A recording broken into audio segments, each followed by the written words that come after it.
and gentlemen, my next guest tonight is a Golden Globe-winning actor best known for his work on Glee and as captain of the Starship Enterprise. Please welcome Chris Colfer.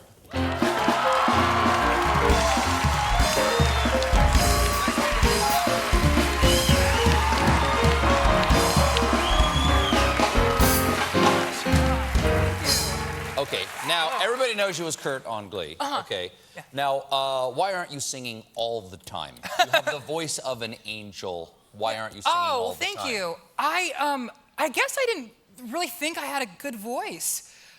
Because I think on the show, like my character's always made fun of for singing, and I always had to compete with, you know, really powerful female performers. So I guess I got a little subconscious. I thought, oh well, I'm not that great of a singer if there's always being a joke made about it. Your voice is like a silver bell. Thank you. Okay. I'll take it. Thank you. I've gotten a lot worse. I understand. Is it like a muscle? Because I like to sing, but I'm not a singer. Like, is it a muscle like you lose it if you don't do it for a while? Not really, because I'm always singing in the shower to my golden retriever's dismay. Is the golden retriever in the shower with you? No. That's the image I had in my head. Sometimes. Okay. Sometimes I get, sometimes I miss him just too much. Now, I understand that you were hesitant to take the part originally on Glee. Why were you hesitant to do that? Well, it's so crazy to think about, like, 2008 is when I got cast, and I had just graduated high school, and just what a different world it was. You had just graduated high school? Just from high school straight into the... Yes, yeah, I graduated in June and joined the show in September. That's crazy. It's nuts. A show about high school kids that had people high school age. That's yeah, I know. It's one of the few. I know, it was right. The rest of them were like 30. It was, so my town was very, very conservative. And so, like, playing an openly gay character was a little terrifying for me. Wow. And also, I was in college at the time, so I had to drop out after my first 2 weeks. Oh, wow. Yeah. Oh, wow. But it worked out. It worked out. It worked out, yeah. Overrated. Right. I think I made the right choice.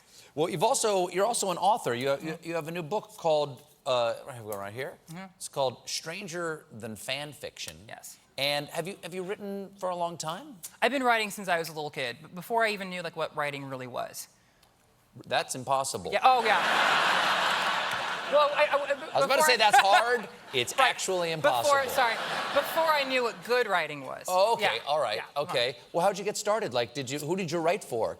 My action figures, actually, and I had a few of Patrick Stewart. Oh, really? And yeah. As Jean-Luc Picard? No, as Professor X. Oh, okay. Sure. X-Men and I. That was a passion. I used to like make up stories with my action figures, and at the end I'd write a list of credits. Like I were like Professor X as old man, So, oh, sorry, Patrick. I didn't. Well, now I understand your grandmother was your first editor. She was. Yes. Is that because she would like go easy on you? Like it's a bit of a cop out because an editor's got to be tough. This is my 11th book, and my grandmother is still the toughest editor I've ever had to work with in my life. So you would write stories as a child and say, Grandma, would you please look at this? And they're always short. They're always like no longer than like 2 pages long, and I'd bring them to Grandma's house, and she'd read them, and if she liked it, she'd keep it in a stack, but if she didn't like it, she'd crumble it up and throw it away. In front of you? In front of me, and she'd go, "You can do better." Yeah. Wow, is that why this is available in hardback, so she can't crumple it? Yes. Wow, it shows you, Grandma.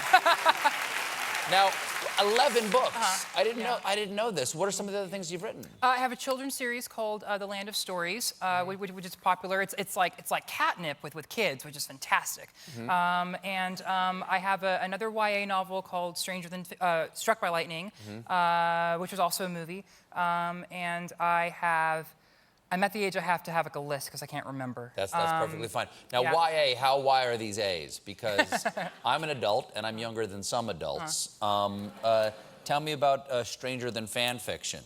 Fan fiction for there might be a few people who don't know what that is. That people write about famous people, or they write about storylines that already exist out in TV or movies, but they write their own versions of it. Yes, yeah, and I've waited to release this book to let people know this, but I was actually an avid fan fiction writer when I was a kid. Really? Who did you write? I wrote a screenplay for the Xena Warrior Princess movie. Yeah, I adapted Wicked, the musical, to a screenplay. And I wrote Candyland, the musical. With a children's board game, Candyland? The children's board game, What happens? This is really dark. Okay, so I was like 12, so forgive me, but I looked up somewhere that, like on Wikipedia or someplace, that Candyland had been invented for kids with polio. And so I made a musical about kids with polio. I hesitate to ask what the dance numbers were like. Well, I didn't exactly know what polio was at the time. I just thought it was like a cough. Okay. Yeah. Do you know what polio was? And you were not aware that writing existed? No. Okay, so do people write fan fiction about you? Yeah. Have you read it? I never go looking for it. It always finds its way to me.